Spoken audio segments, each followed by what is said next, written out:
네, 안녕하세요. 대전협의 장 대표입니다. 오늘은 비수기가 없는 전기자전거 사업이라는 이야기를 한번 해보도록 하겠습니다. 우선은 대부분의 사업을 하다 보면은 정수기와 비수기로 나눠집니다. 예를 들어 펜션 사업은 한여름 외에는 장사가 안 됩니다. 그러다 보니까는 여름에 그 어떤 고물가 또 바가지 장사 이런 이야기 많이 나오고요. 또 그 외에 어떤 겨울에만 잘 되는 고구마, 국수 이런 사업들도 있죠. 대부분의 사업들이 이런 시즌성 사업입니다. 정수기와 비수기가 명확하게 나눠져 있는 사업이죠. 사실 자전거 사업도 과거에는 자전거하고 이제 여름, 겨울 나눠서 자전거 시장이 완전히 이분화가 되어 있었습니다. 그래서 보통 자전거 하시는 분들은 여름에는 어딜 못 가고 겨울에는 주로 해외여행을 많이 가신다거나 그런 일이 많이 있었습니다. 근데 전기 자전거 시장은 기존 자전거 시장과 좀 다릅니다. 전기 자전거 수리를 네이버 키워드에 한번 쳐봤습니다. 이거는 뭐냐면은 네이버에서 제공하는 광고주들을 위한 어떤 이런 일정한 시간대별로 키워드 검색량, 키워드를 어떻게 치냐에 따라 나온 숫자입니다. 보면 2022년 6월부터 10월까지 계속해서 늘어났다가 줄어들었다가 반복하다가 겨울이 되면서 줄어듭니다. 키워드에 따라서 매출이 완전히 달라진다고 보시면 됩니다. 왜냐하면 내가 관심이 있으면 키워드를 치겠죠. 그러면은 매출도 당연히 올라가고 경쟁자들도 많이 생기고 시장이 좋은 분위기입니다. 2월, 1월부터 쭉쭉 다시 올라갔다가 이제 또 피크를 치겠죠. 6, 7월쯤에. 근데 더 중요한 건 이겁니다. 남성이 굉장히 압도적으로 우월합니다. 그러니까는 모든 광고, 판매, 수리하시는 분들은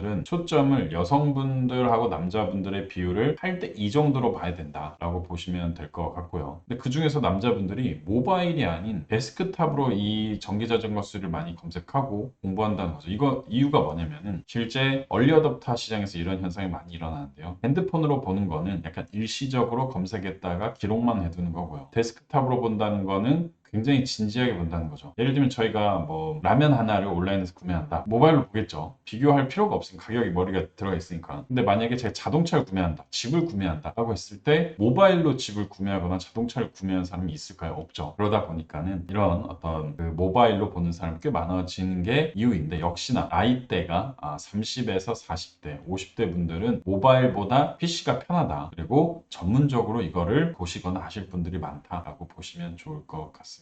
전기자전거 수리 사업은 수요가 당연히 여름에 많지만 겨울에도 수요가 많아서 충분히 좋은 효과를 내고 있을 거고요. 그리고 앞으로도 점점 더 많은 어떤 시즌의 어떤 이런 이야기 나올 거라고 봅니다. 전기자전거는 이렇게 쭉 올라갔다가 그 전기자전거 그 뭐 판매나 여러 가지 큰 카테고리에서 보면 수리하고 똑같이 내려갔다가 다시 올라갔다가 내려갔다를 반복합니다. 이때가 약간 그 시기였어요. 코로나 이후에 배달 쪽 시장이 좀 죽어간다라고 이야기가 나올 때여서 좀 수요가 줄어든 게 아닐까라는 생각을 하고 있습니다. 전기자전거도 똑같이 수리가 아닌 전기자전거 판매나 이런 것도 액세서리도 남자가 우월하게 많고, 그러니까 월등히 많고요. 여자는 모바일로 검색을 하더라. 그리고 남성과 여성의 차이는 이렇게 많이 난다. 라고 보시면 좋을 것 같습니다. 그래서 자전거, 전기자전거 모든 이런 시장들을 볼 때 꼭 이 키워드를 검색하셔서 보시면은 내가 들어갈 곳이 어딘가, 내가 해야 될 것이 어딘가를 좀 볼 수 있는 그런 상황이 나올 거라고 생각합니다. 네, 오늘은 이렇게 전기자전거 사업에 대해서 많은 분들이 궁금해하시고 또 어떻게 검색을 하고 미래를 예측하는지 물어보셔서 영상을 좀 올려봤습니다. 앞으로도 궁금하신 건 언제든지 연락 주시면 제가 답변 드리도록 하겠습니다. 감사합니다.